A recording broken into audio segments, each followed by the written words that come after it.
क्या अमेरिका ने third world war छेड़ दी है? आज सुबह से एक ही न्यूज देख रहा हूं कि यूएस ने निकोलस मदारो, जो कि वेनेजुएला के प्रेसिडेंट हैं, उनको कैप्चर कर लिया है। जी हां, एक प्रॉपर ऑपरेशन किया और कैप्चर किया।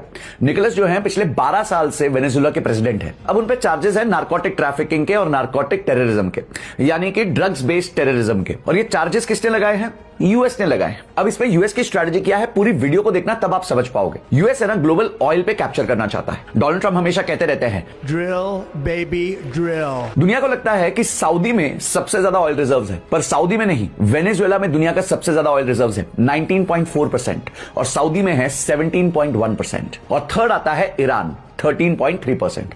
ईरान में आप देख रहे हैं कि बहुत टाइम से अमेरिका रिजीम चेंज करने की कोशिश कर रहा है। सऊदी के साथ उनकी बहुत अच्छी दोस्ती है। सऊदी अरामको जो कंपनी है, उसमें जो अरामको वर्ड है उसका फुल फॉर्म क्या है?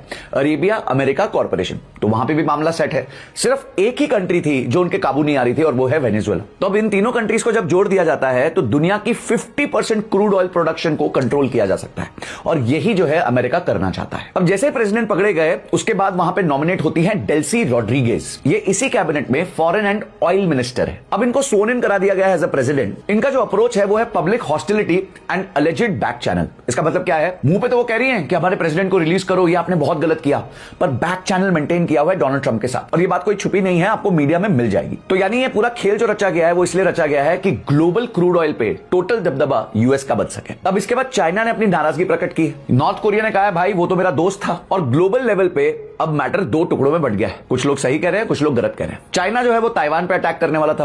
हो सकता है उसको जस्टिफिकेशन मिल जाए कि भाई अमेरिका तू कर सकता तो मैं भी कर सकता हूं। अगर इतना ब्रूट यूज ऑफ पावर करके कोई देश दूसरे देश के प्रेसिडेंट को उठा ले तो ये ग्लोबली एक राइट एग्जांपल सेट नहीं करता। अब इन्वेस्टमेंट कॉन्टेक्स्ट में देखें तो गोल्ड थोड़ा सा मार्जिनली ऊपर था, सिल्वर ऊपर था, बिटकॉइन बहुत ऊपर चला गया, करीबन 2 से 3% ऊपर चला गया, पर क्रूड ऑयल में कोई प्रकार का चेंज नहीं आया, क्योंकि वेनेजुएला का प्रोडक्शन में बहुत बड़ा शेयर है। उन पे सैंक्शंस लगे हुए हैं, इसलिए एक्सपोर्ट में या टोटल ग्लोबल क्रूड ऑयल जो आज सप्लाई होता है उसमें सिर्फ उनका 0.5% का हिस्सा है। तो गाइस, ये जियोपॉलिटिकली एक बहुत मेजर शिफ्ट आया है। ऑयल के पीछे इतने पागल हो गए हैं ट्रंप कि वो सारी कंट्रीज जिनमें ऑयल हो सकता है उसको कैप्चर करना चाहते हैं, ताकि सबसे ज्यादा ऑयल उनके पास कंट्रोल में आ जाए। और इस सब का असर देखने मिलेगा आपको बहुत जल्द मार्केट्स पे।